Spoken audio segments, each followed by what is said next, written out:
You're trying to get faster, you're sprinting a lot. What else can you do to make that training better? Well, that is this video, and that is what this video is all about, is for you people who are sprinting and trying to get better, trying to get faster. You're sprinting regularly. If you aren't sprinting regularly, maybe just take a step back, sprint regularly, then come back to this video. Or start sprinting regularly and apply this at the same time. But this video is basically a way that you can improve your sprint training, your speed training, and it maybe you can apply it to even your weightlifting stuff. But the topic is basically training with intent.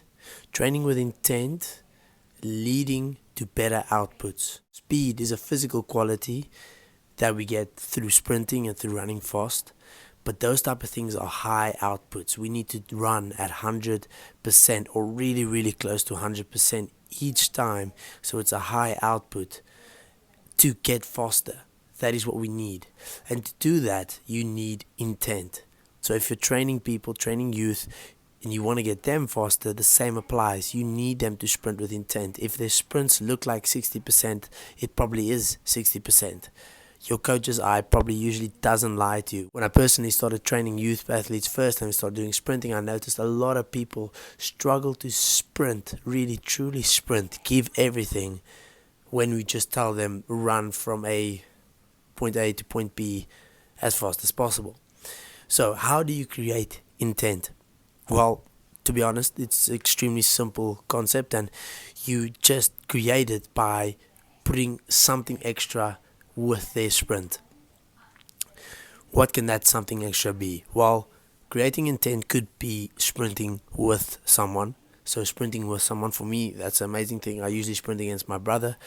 Doing 4 or 5 sprints of 40 meters, the intensity sprinting against him compared to doing 6 to 10 sprints even alone, you cannot match it. My body is usually much more sore. The after effects of the sprint, the fatigue I feel after the sprint is also much higher. That is because my output is so much higher when I sprint against my brother, because the speed is so close, the race is really tight, both people are pushing extra hard, pushing even harder than you would if you were alone. That creates intent, creates a better output, leading to better results. So ideally, this is how you want to sprint. When you are alone, I like to use a tennis ball. So when you think about intent and sprinting, I like to think about what makes a dog want to run fast. If you had a dog, what motivates a dog to run fast?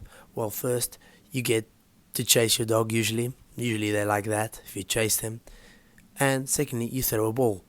Throwing a tennis ball, using a ball in your training and chasing it is just as good. Trying to get the ball before it bounces a few times, letting a partner throw it to you. What I've even done in youth training before is I've thrown a tennis ball or a ball to the youth, and they have to chase the ball and get it, try to see who's the first one to get it, like a little race, a little throw and chase race.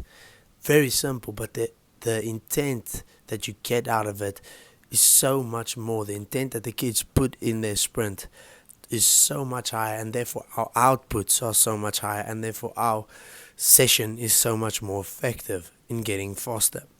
What I like about this as well is it brings an added element that is so much closer to sport. True sprinting in one line obviously is very close to your sport. If your sport is sprinting in one line, like 100 meter, athletics, anything like that. However, when it's not, when it's rugby, when it's the type of thing I'm into, which is rugby, basketball sport, any type of sport that involves agility, other people, bringing these type of things also brings in a different type of element, which is competing, having to be in an awkward position, sprinting and picking something up. It just creates something else. So the outputs we get are more well-rounded.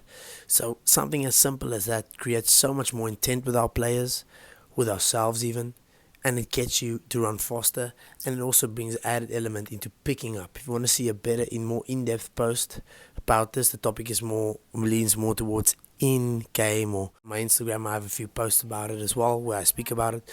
But raising intent, raising your output, use something like a tennis ball, use someone that chases you maybe from behind, or like a cat and mouse game, or use a tennis ball if you have to chase, or just race against someone.